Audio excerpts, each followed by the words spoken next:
Le jour de mon anniversaire, ma mère a laissé un message vocal disant « N'attends pas d'appel, on est occupé à célébrer la vraie famille ». Alors, je me suis connecté au compte joint dont ils avaient oublié que j'avais encore l'accès, j'ai transféré jusqu'au dernier centime, j'ai vendu la voiture de rechange qui était à mon nom, et j'ai laissé un dernier cadeau, un avis d'expulsion avec ma signature en bas de la page. Salut Reddit, compte anonyme évidemment. Je rumine ça depuis un moment, et après ce qui s'est passé le jour de mon anniversaire la semaine dernière, je me suis dit qu'il était temps de tout écrire. Peut-être que ce sera une thérapie, peut-être que ça me permettra de tourner la page, ou peut-être que je veux juste que les gens sachent que je n'ai pas pété les plombs sans raison. J'ai 26 ans, et j'ai grandi dans ce que les gens de l'extérieur appelleraient une famille normale, 2 parents, une sœur cadette, une belle maison en banlieue. Mais derrière les cartes de Noël et les tenues familiales assorties se cachait une hiérarchie claire et douloureuse. Ma sœur, Mélanie, 24 ans, était l'enfant chéri. Moi, j'étais celui qu'il supportait. Quand j'avais que des A, c'était « c'est normal, tu es censé le faire, tu es l'aîné ». Quand Mélanie a réussi un seul examen de maths, ballon, gâteau et sortie au restaurant. Quand je suis entré à l'université avec une bourse partielle, on t'aidera avec une partie des frais, mais ne t'attends pas à des cadeaux. Quand Mélanie a abandonné l'école d'infirmière pour « se trouver », papa a soudainement co-signé des prêts pour son entreprise de photographie, et maman postait chaque photo de fleurs floues comme si c'était la réincarnation d'Ansel Adams. Je ne suis pas aigri, ou du moins, je ne l'étais pas. Il y a 3 ans, j'ai déménagé et décroché un bon poste en informatique après l'université. J'en ai eu marre de tirer le diable par la queue dans mon minuscule appartement, alors j'ai ravalé ma fierté et je suis retourné vivre temporairement chez mes parents pour économiser en vue d'un acompte pour un appartement. Mes parents étaient ravis de m'avoir à la maison, jusqu'à ce qu'il devienne clair que je n'allais pas être un simple distributeur de billets silencieux. Ils voulaient un loyer, je le payais à temps chaque mois. Les charges, je couvrais Internet et la moitié de l'électricité. Les courses, j'achetais les miennes, et bizarrement, mes restes disparaissaient toujours le lendemain matin. Ils ne demandaient pas où allait mon argent, mais je sentais qu'ils surveillaient. Puis, un jour, j'ai remarqué quelque chose d'étrange. Une nouvelle voiture dans l'allée. Pas pour eux. Pour Mélanie. Elle avait besoin de quelque chose de fiable, a dit maman quand j'ai posé la question. D'ailleurs, tu as déjà une voiture. J'ai cligné des yeux. Ouais, parce que je l'ai achetée. J'ai payé cette voiture avec des années de VTC et de travail en freelance après mes heures de bureau. Pendant ce temps, Mélanie vivait maintenant sans payer de loyer dans la maison d'amis, postant des stories Instagram sur la « culture du hustle », tout en se réveillant à midi. Pourtant, je n'ai rien dit. J'ai continué mes affaires, économisé, travaillé, gardé la tête basse. Ce qui nous amène à la semaine dernière. Mon anniversaire. Pas un SMS, pas une carte, pas un coup à ma porte. Rien. Je me suis dit qu'ils étaient peut-être occupés, que ça viendrait plus tard. Mais vers 16 heures, mon téléphone a vibré. Message vocal de maman. N'attends pas d'appel aujourd'hui. On est occupé à célébrer la vraie famille. J'espère que tu t'en sortiras un jour. J'ai fixé mon écran pendant 1 minute entière. La vraie famille. Comme si j'étais l'invité qu'ils avaient oublié de mettre à la porte. Je suis resté assis là, en silence, dans la petite chambre pour laquelle je payais, dans une maison dont ils étaient techniquement propriétaires, mais ils avaient oublié un petit détail, le compte joint. Voyez-vous, quand j'étais au lycée, mes parents avaient ouvert un compte courant pour mes études universitaires. Leurs 2 noms y figuraient, mais après ma première année, ils ont cessé de l'utiliser. Je ne l'ai jamais fermé. Eux non plus. C'était devenu une sorte de relique oubliée. Jusqu'à ce que je me connecte. Le solde, 8214,33 $. Apparemment, ils l'utilisaient pour faire transiter de l'argent entre leurs comptes. Manœuvre stupide. À ce moment-là, quelque chose a cédé en moi. Pas de manière bruyante et violente. Juste silencieuse et chirurgicale. J'ai élaboré un plan, et il a commencé par un virement. Je ne suis pas parti en claquant la porte. Je n'ai pas crié. Je n'ai même pas répondu au message vocal. À la place, je me suis connecté au vieux compte joint, en utilisant les mêmes identifiants qu'ils avaient oubliés que j'avais encore. Ils n'étaient même pas cachés, juste là sur mon tableau de bord bancaire, comme une relique que personne n'avait pris la peine d'enterrer. Plus de 8000 $. de l'argent qu'il déplaçait sans y réfléchir, je suppose. Peut-être pour les dépenses de Mélanie, peut-être une caisse noire que personne ne devait remarquer. J'ai fixé ce chiffre un long moment. Il m'avait toujours dit d'être responsable, de mériter ce que je voulais, d'arrêter de demander des choses. Très bien. J'ai pris ce conseil au pied de la lettre. En moins de 5 minutes, j'ai transféré jusqu'au dernier centime sur mon compte d'épargne personnel. C'était propre, légal et entièrement dans mon droit. Mon nom était toujours sur le compte. Puis je me suis déconnecté, j'ai vidé le cache du navigateur et je suis resté assis dans le silence de ma petite chambre. Leur chambre d'amis, avec un plafonnier bon marché qui clignotait quand la clim se mettait en route. Une semaine plus tôt, j'avais eu la prévoyance de vérifier le titre de propriété de la voiture de rechange garée dans l'allée. Techniquement, elle était à eux, mais la voiture avait été achetée à mon nom pendant ma 2e année d'université, quand le crédit de mon père était mauvais et que le mien était juste assez bon pour être accepté. Ils avaient payé la compte, mais j'avais fait la plupart des paiements pendant les 2 années suivantes.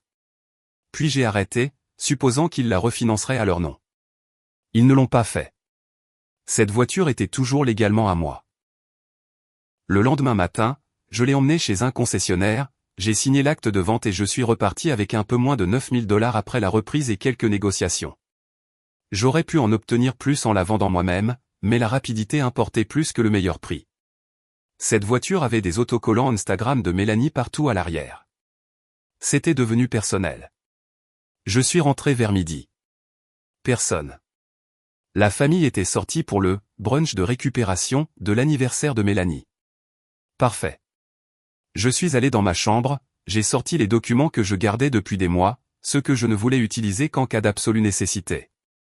Un avis d'expulsion formel. En tant que copropriétaire légal de la maison. Oui, c'est une autre chose qu'ils avaient oubliée. Quand ils m'avaient ajouté sur l'acte de propriété il y a 5 ans pour obtenir un meilleur taux de refinancement, j'avais juste assez de pouvoir pour lancer la procédure. Ma moitié, mon droit.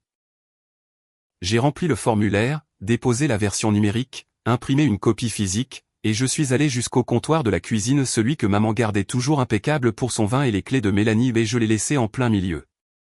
Pas de mots, pas d'explication. Juste l'entête en gras, avide et quitter les lieux. Il était temps qu'il célèbre enfin quelqu'un qui avait mérité sa place. Moi. Ils sont rentrés vers 15 heures.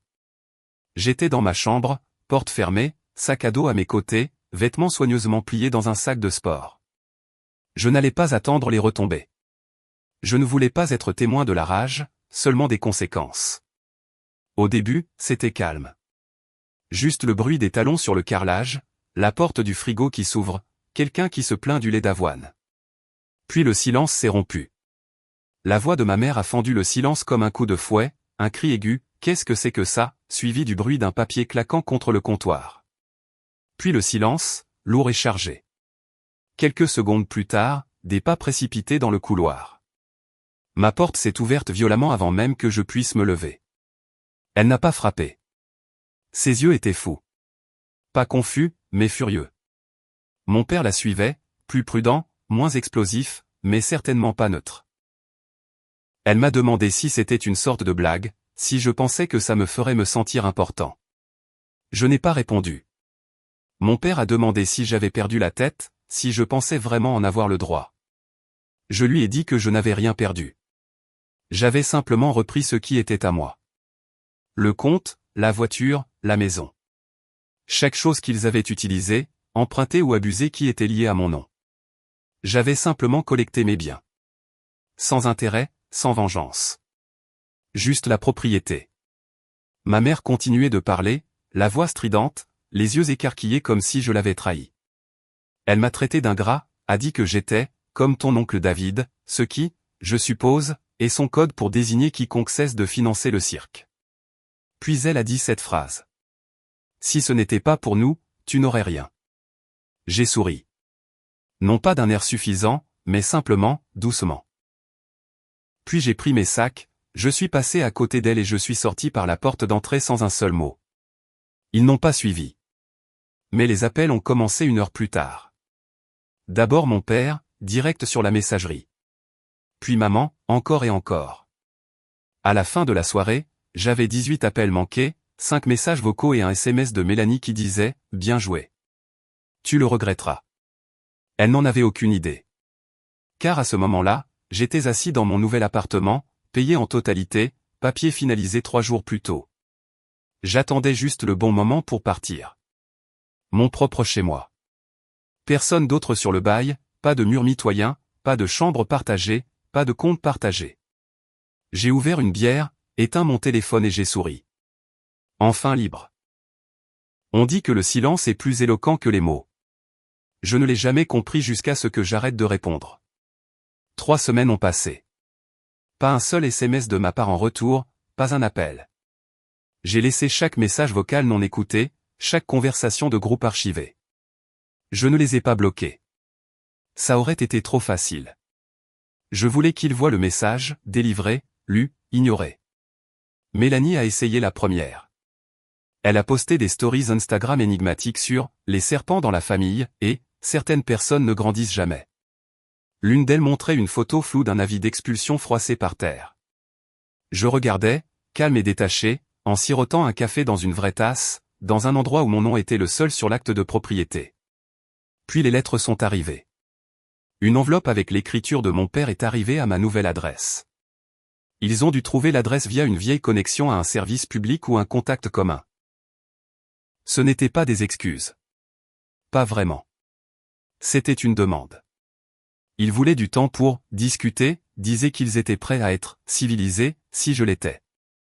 Ils affirmaient que l'expulsion était inutile, que Mélanie était juste stressée, et demandaient si nous pouvions tous nous asseoir, en famille, à nouveau. Mais voilà le truc. Je n'ai jamais cessé de vouloir une famille. J'ai juste cessé de les vouloir, eux. Ils ne voulaient pas discuter quand je faisais la vaisselle le jour de mon anniversaire, ou quand ils versaient du champagne pour la dernière réussite de Mélanie. L'équité ne les intéressait pas quand je faisais des doubles journées pour payer les factures de la maison pendant qu'ils achetaient un nouveau salon de jardin. Ils n'ont jamais pensé à la vraie famille quand ils ont clairement fait savoir que j'étais juste le supplément, le corps qui payait, se taisait et ne devait pas s'attendre à être célébré. On dit que le silence est plus éloquent que les mots. Je ne l'ai jamais compris jusqu'à ce que j'arrête de répondre. 3 semaines ont passé. Pas un seul SMS de ma part en retour, pas un appel. J'ai laissé chaque message vocal non écouté, chaque conversation de groupe archivée. Je ne les ai pas bloqués. Ça aurait été trop facile. Je voulais qu'ils voient le message, délivré, lu, ignoré. Mélanie a essayé la première. Elle a posté des stories Instagram énigmatiques sur « les serpents dans la famille » et « certaines personnes ne grandissent jamais ». L'une d'elles montrait une photo floue d'un avis d'expulsion froissé par terre. Je regardais, calme et détaché, en sirotant un café dans une vraie tasse, dans un endroit où mon nom était le seul sur l'acte de propriété. Puis les lettres sont arrivées. Une enveloppe avec l'écriture de mon père est arrivée à ma nouvelle adresse. Ils ont dû trouver l'adresse via une vieille connexion à un service public ou un contact commun. Ce n'était pas des excuses. Pas vraiment. C'était une demande. Ils voulaient du temps pour discuter, disaient qu'ils étaient prêts à être civilisés, si je l'étais. Ils affirmaient que l'expulsion était inutile, que Mélanie était juste stressée, et demandaient si nous pouvions tous nous asseoir, en famille, à nouveau. Mais voilà le truc. Je n'ai jamais cessé de vouloir une famille. J'ai juste cessé de les vouloir, eux. Ils ne voulaient pas discuter quand je faisais la vaisselle le jour de mon anniversaire, ou quand ils versaient du champagne pour la dernière réussite de Mélanie. L'équité ne les intéressait pas quand je faisais des doubles journées pour payer les factures de la maison pendant qu'ils achetaient un nouveau salon de jardin. Ils n'ont jamais pensé à la vraie famille quand ils ont clairement fait savoir que j'étais juste le supplément, le corps qui payait, se taisait et ne devait pas s'attendre à être célébré.